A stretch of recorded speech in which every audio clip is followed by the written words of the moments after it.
Falando em tristeza, essa semana não é mais o grande tópico agora, né? Mas, bom, já que trouxe a tristeza, essa semana, mano, o mundo acorda mais burro.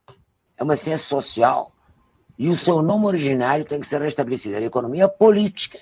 Era assim que chamava no tempo do Adam Smith, do Ricardo, etc. Então tem que voltar a essa ideia. Tem que aprender história. Se não aprender história, não é capaz de juntar estatística, etc. Agora, realmente, modelo matemático pode esquecer que não serve para nada. E isto, tanto eu quanto o Mário Henrique Simas, eu sou matemática de origem, e o Mário Henrique Simas era engenheiro. Está baixo, né? A gente sempre achou que um modelo matemático é uma piada. O próprio Fed, o vice-presidente, me disse uma vez que eles têm 400 modelos matemáticos. Nunca acertam nada. Acerta aquele que tem talento para fazer política monetária, que os modelos não resolvem. E a gente também viu a quebra do fundo daqueles dois matemáticos que achavam que acertavam, e o fundo deles foi o primeiro a falir no começo deste século. Então, isso é a primeira coisa. Segunda coisa é que não é apenas economia política. Não vale a pena ser economista se você não achar que tem que dar alguma contribuição da tua profissão, com a tua dignidade, com o teu esforço, com o teu talento, para o desenvolvimento desse país. E se você não se preocupar com o povo brasileiro, realmente, meu bem, melhor então ser o que você quiser. Vai ser engenheiro de obra. Primeiro ela fala aqui, tá falando para os jovens economistas, né? Tá falando para os jovens economistas. Não existe economia sem política. E ela fala para restaurar o nome de economia política. Porque, mano, cara, sempre foi assim. Não é? Querer separar uma coisa da outra vira curso de business, de administração. E não é. Economia é uma ferramenta para melhorar a vida da população. E ela, desenvolvimentista nata, né, sabe muito bem disso. Não aborrece, tá claro. Gostando do vídeo? Então se inscreve no canal, ativa o sininho e se puder ajuda a gente fazendo o Pix, tá aqui na tela. Pode ser 2, 4, 10, 17 milhões, quanto você puder. Obrigada. Vai ser engenheiro. Porque para que vai ser economista? Se o economista trata de problemas sociais e políticos. A economia é um instrumento para melhorar socialmente e politicamente uma nação, para integrá-la, para torná-la finalmente o sonho do Furtado, que graças a Deus agora está avançando. Então vocês têm que ter claro que o nosso sonho é, evidentemente, ser um país mais homogêneo, mais justo, mais igualitário. Se o sonho de vocês não é esse, então, meu filho, eu acho que deve mudar de profissão. Porque até para mercado de capitais não vale a pena ser economista.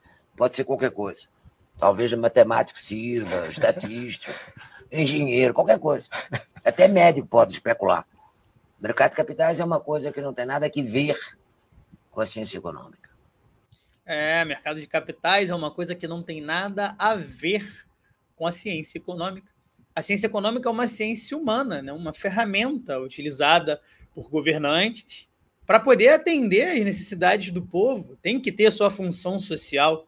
Por isso que esse papo de autonomia do Banco Central é uma falácia. O Banco Central não é autônomo, ele não é independente. Hoje, ele serve aos interesses do mercado financeiro, do mercado especulativo.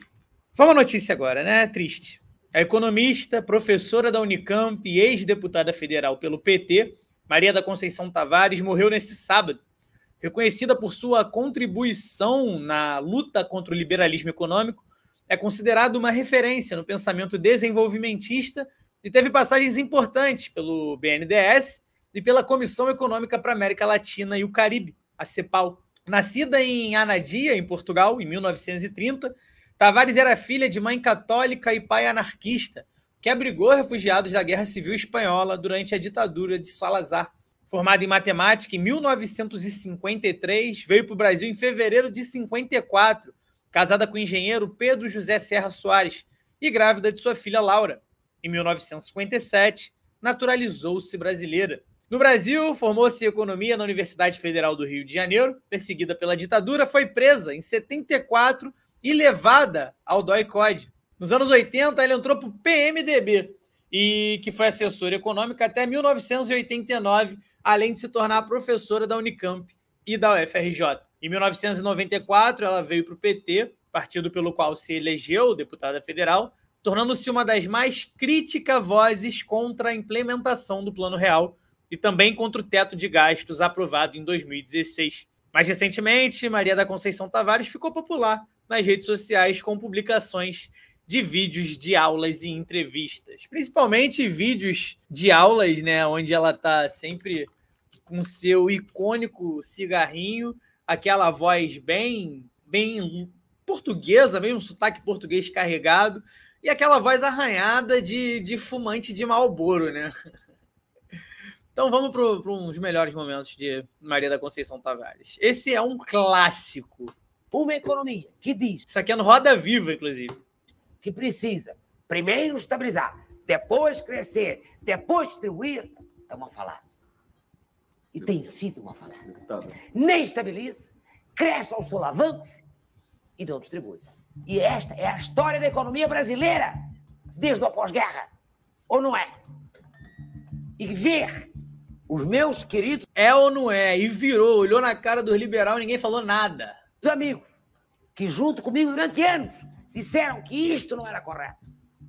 Que tinha que fazer ao mesmo tempo estabilização, crescimento e distribuição. É uma das maiores dores da minha vida.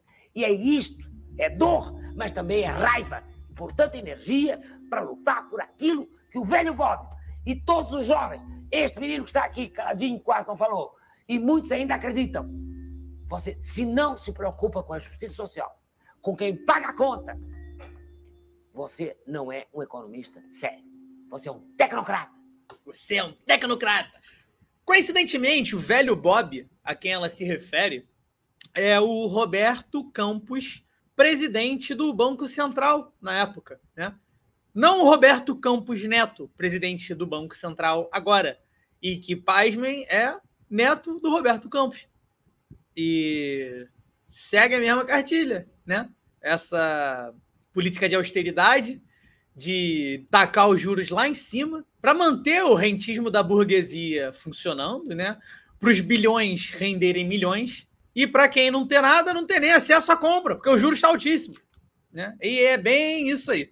Maria da Conceição Tavares publicou vários livros, entre os mais renomados estão Acumulação de Capital e Industrialização no Brasil, Ciclo e Crise, o movimento recente da industrialização brasileira, Desajuste Global e Modernização Conservadora, Destruição Não Criadora, Memórias de um Mandato Popular contra a Recessão, o Desemprego, a Globalização Subordinada e Desenvolvimento e Igualdade. Em entrevista publicada pela revista Margem Esquerda no final de abril, Tavares dizia manter as esperanças e não desistir do Brasil. Abre aspas.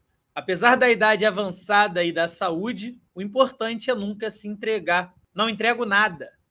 Só me entrego na morte de parabelo na mão. Para além das lições e contribuições econômicas, o importante é deixar um sentimento de otimismo e esperança para inspirar as gerações futuras. Eu não desisto desse país. Apesar de todas as desgraças de hoje, eu continuo achando que o Brasil é o país do futuro. O Brasil tem futuro.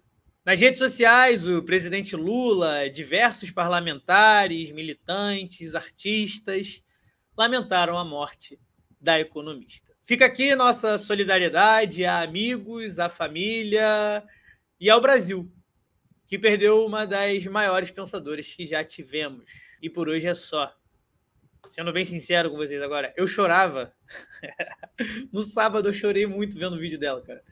Porque, porra, mano, é uma figura que a gente carece, tá ligado? Ao lado dela, assim, eu ver alguém falando dessa relação de economia e política de forma tão aberta, me lembra o Ciro Gomes ali na época do impeachment da Dilma, quando ele ainda parecia ter o tic-tac funcionando, né? Que ele falava muito, teve aquele vídeo clássico dele dando aula para o Constantino, e foi aí que começou a abrir muito a minha visão da importância do Banco Central, principalmente, né? A importância da soberania monetária de um país, e não só o entreguismo ao rentismo, que é isso, que é a história econômica do Brasil desde o pós-guerra.